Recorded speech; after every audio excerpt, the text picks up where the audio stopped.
Welcome to Ag Matters, covering positive agriculture stories from across Alaska on Big Cabbage Radio. Hello, everybody. This is Ken Hoffman. You're listening to Ag Matters. I'm a farmer out here in Palmer. I own a company called Matsu Microgreens, but I'm also the executive director of the Matsu Farm Bureau. And if anyone has any questions about joining the Farm Bureau, learning more about agriculture, you can always email me at matsufarmbureau@gmail.com. So today, we have a very special guest. We have Mike Mosesian from Bell's Nursery. He was just recently recognized as the Farm Family of the Year, and I'm really excited to have him on the air. So, Mike, thanks for joining us. Tell us about your farm. I know you've been interviewed by the media many times, but for our listenership, they may not know. So if you could tell us how you started Bell's Nursery and your roots with agriculture, that'd be great. Okay, well, I'll start with my roots of agriculture. My father, along with myself and my brothers, we farmed 1,000 acres of table and wine grapes in California. And I was sent to UC Davis and have a master's degree in viticulture, which is the science of growing grapes.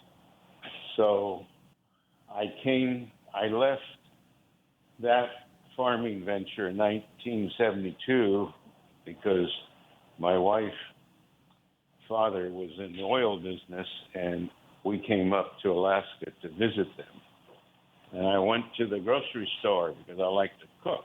And I couldn't believe, coming from California, I could not believe how horrible tomatoes were and how expensive they were.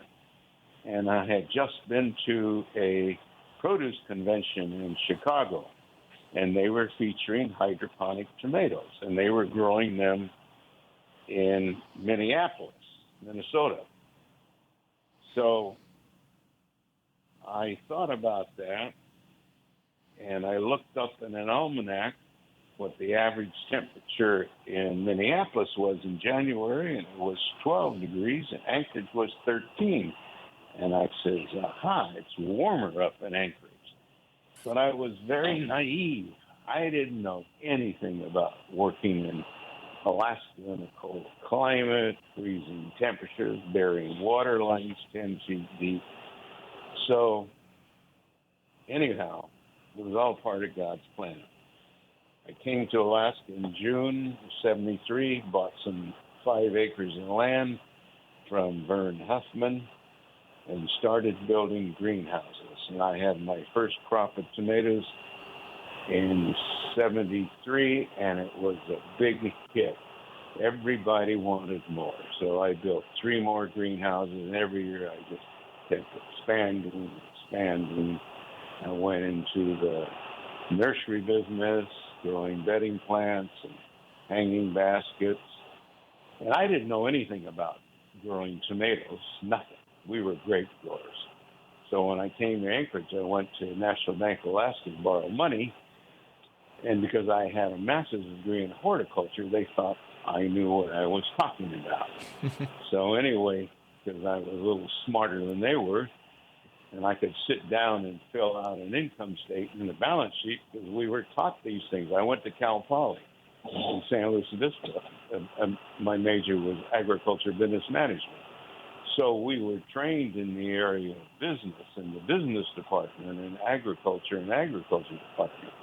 So they were impressed with me, so they agreed to loan me some money so I could get started. And I planted my first crop, and they damn near died because I didn't know what I was doing. I looked up in a book about growing tomatoes. I visited Dr. Dearborn in Palmer, and he wasn't that familiar either. And finally, I got a hold of some people in Colorado Springs, and we sent some tissue to a lab, and we weren't feeding the tomatoes enough because of the long days. We were using a prescription that was designed for Phoenix, Arizona. So everything started developing. And over the years, I've had a lot of different problems, tobacco mosaic in tomatoes, clavibacter, and other diseases, but I survived. And I we diversified into bedding plants, hanging baskets, and developed. My last name is Mosesian. Nobody can pronounce it when they look at it. And so in 76, I bought Bell's Nursery on Cranberry Street in Anchorage. And I didn't know a petunia from a pansy. But anyway, I knew how to read, and I had a minor in chemistry, so I learned by doing. That was the model of Cal Poly, learn by doing. So I learned by doing and became successful and started the nursery on 2nd Avenue. And then in 94, I bought competitor out, DeArmond Greenery. So now we have 3 different locations and about over 6 acres of modern greenhouses growing tomatoes and cucumbers and eggplants and peppers. I've grown everything. I've grown lettuce, and I have a fig tree. And recently in 2012, because we were grape growers and I don't know how to grow grapes, I said, well, I might as well grow wine grapes, because I had these greenhouses that were empty around Mother's Day that had hanging baskets. And I said, well, just plant grapes in there, because they like it hot in the summer, and then it'll get up to 90 degrees. So I built a modern vineyard with irrigation, and in March or 1st of April, I hang baskets over the grapes, and I have to increase the temperature so the grapes don't mind. So anyway, I have a winery now. So basically, in a nutshell, that's my background. Amazing, amazing. So what's your favorite part of the business? Do you enjoy growing the tomatoes, the cucumbers, or the nursery, or do you enjoy the grapes the most? The grapes, because I'm the 4th generation growing grapes, and it was a big challenge. It's impossible to make a profit growing grapes in a greenhouse in Alaska, but I figured out a way how to do it successfully. So I'm always overcoming challenges. And grapes are very romantic. You know, tomatoes and cucumbers aren't. Grapes can live 50, 60 years. Wow. And they go through different changes. And that's a very exciting part of it. You know, I'm the 4th gen. My grandparents came out of Turkey at the turn of the century to escape the Holocaust, and they started growing grapes in Fresno, California. So I'm the 4th generation. Amazing. So how old are some of your vines you have growing in there? And then how many acres or square feet of grapes do you have as well? Well, I have, the vines are 12 years old, and that's the oldest. And I have 1.5 acres of vineyard, and I just expanded a little bit more.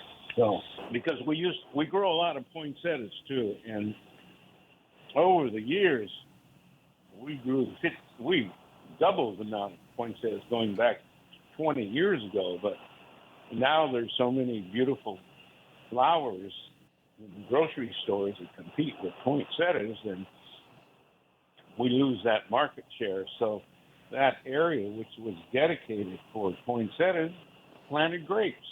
I have space.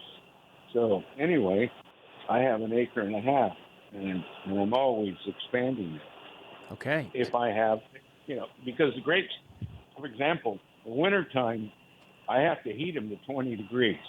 If the temperature drops down to 18 inside, the heaters kick on and bring it up to around 20, 22 degrees Fahrenheit. So in the summer, that one year when it hit 90 in Anchorage, there was over 100 in the greenhouses. They couldn't cool it because I use ambient outside air for cooling, and I just turn on the water. As long as they were irrigated, they were happy. After all, grapes, they thrive in Phoenix and Coachella, and where I'm from, south of Bakersfield, it get up to 115 in the summer. So how many varieties of grapes do you grow? And do you grow any table grapes, or have you grown table grapes in the past?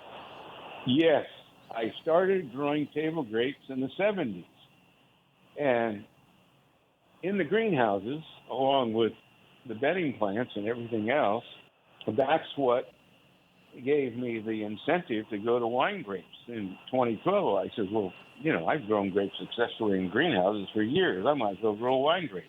So I have Cabernet Sauvignon, Cabernet Franc, Malbec, Pinot Noir, Chardonnay, Pinot Grigio, Sauvignon Blanc, Riesling, and Gewürztraminer, and Grenache.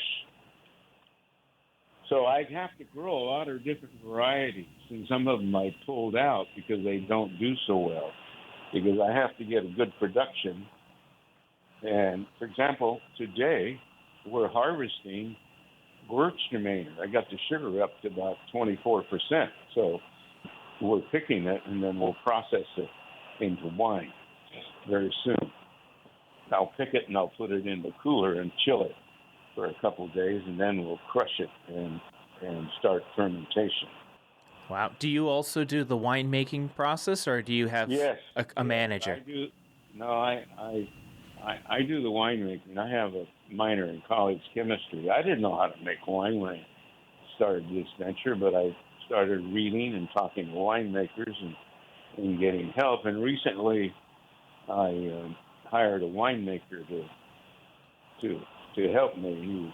He's made wine in France and South Africa and Germany and Napa, and he's professional. So he gave me a great deal of help. But last year I had to do it all on my own, and possibly, I don't know if our government, he's from Chile, I don't know if the government will grant him a visa to come up here.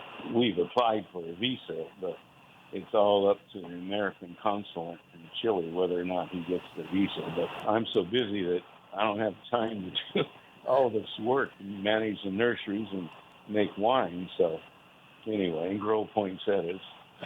So I know that your son-in-law also helps around the farm. Yes. Does he have a particular position in the farm? Is he a production manager? Do you let him just grow the tomatoes and cucumbers? How does that all work out with your family business?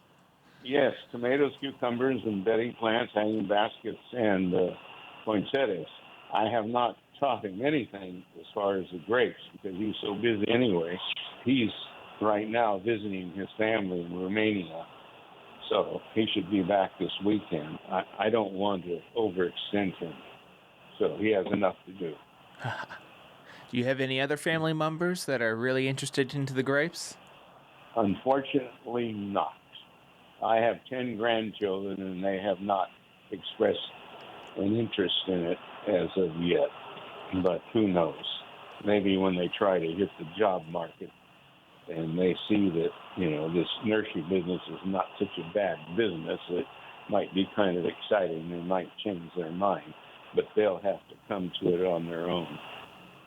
But I'm open to the idea. My oldest daughter is involved, and my son-in-law, so his son looks like he might be interested. He's 8 years old, and he loves to work.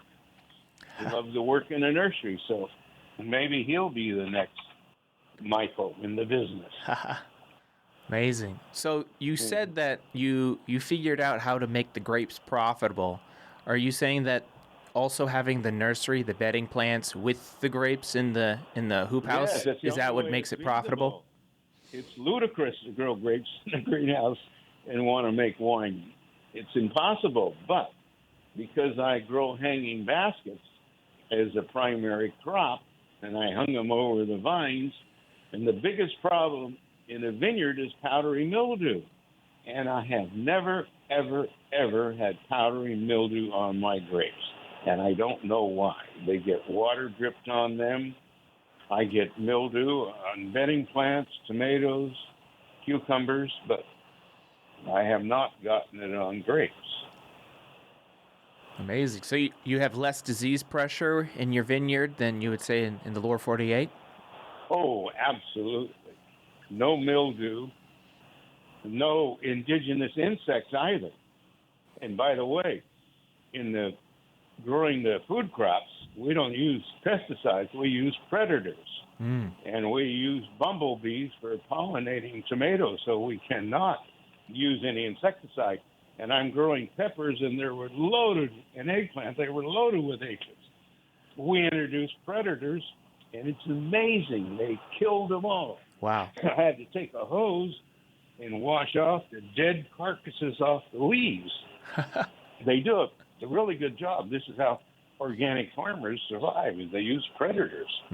We're fortunate in Anchorage because we don't have indigenous agriculture around us, so we don't have other pests. That aphid that lives on the birch tree has never been interested in our tomatoes. The vents have been open, the trees are right there, the aphids are there. They've never come over to the grapevines. The only problem we have with grapes really is spider mites. They love grapes and they'll overwinter. You can't kill them. So we have predators that'll attack them, and then you can spray them with organic oils. Like there's one made with garlic oil, clove oil, and rosemary oil, and peanut oil. And if you contact the insect, the mite, it'll kill it. And it'll kill any other insects too. And it acts actually as the only other problem you have with grapes is botrytis. When the grapes get ripe and the berries expand, especially in the greenhouse, because they set so heavily because there's no rain or wind to interrupt pollination. They're self-pollinated. Every berry will set, and then that's the big problem. I have devised a way with using my thumb and my index finger to go in there and thin them after the flowers have set, when the berries are about the size of a pinhead, and you can just rub them off. You have to remove 50 to 60% of the berries. Otherwise, as the cluster expands, the berries will break and the whole cluster will rot, and that's it. It's useless. So you have, because I know how to grow grapes, and we had to do this in California, I figured out what to do. Only I even took it to a different step. In California, they would use a hair comb on a couple of varieties to comb them, and that's what I did my master's thesis on. I used gibberellic acid as a thinning agent on seedless grapes, but you cannot use gibberellic acid on seeded grapes because the seeds produce gibberellins, and you get undesirable results. So you have to thin it by hand. Wow. Man, I could talk to you about grapes for hours. It's endlessly fascinating. But I want to talk to you a little bit about another part of your business that you haven't mentioned yet. Is people know you also for your Christmas trees. And I'm curious, how did you get into shipping up Christmas trees and reselling them? Well, this goes back years ago, maybe 45 years ago. It was my wife's idea, because we were growing poinsettias, and we have a gift shop, and we have a lot of different Christmas ornaments. We had them on artificial trees, so she contacted a grower in Ording, Washington. I think he was the same grower for Alaska greenhouses. And so he was familiar with shipping Christmas trees up to Alaska. So he's been our grower for decades, and he has a wonderful plantation. He grows top quality Christmas trees. There are like number ones, twos, and threes as far as quality goes. We buy number ones. Discount stores buy twos and threes. For example, it takes 2 workers to carry a 6-foot tree out of our greenhouse onto the automobile or a pickup of the customer, whereas you go to a discount store, you can throw it in the grocery cart. The trunk is such a smaller diameter, and that's why we succeed. We ship up about 7 containers every year of Christmas trees, and they're never frozen. They're all fully displayed. We have all that room. We have thousands of square feet in which to fully expand Christmas trees, and all the trees are sitting in pots of water. Before we stand them up, we cut off the ends and we drill a hole. We set them on the pot of water, and we keep that pot full so they're constantly drinking and they're fresh for the customers. So that's why we have repeat business. They're expensive, but people that want a quality tree, one that will last through New Year's, they will come to Bell's Nursery. And you have to have indoor heating. For example, it's 50, 55 degrees inside, so it's warm, and it's a great environment. We have a huge coffee shop, a gift shop. We sell poinsettias, so it's a one-stop shopping.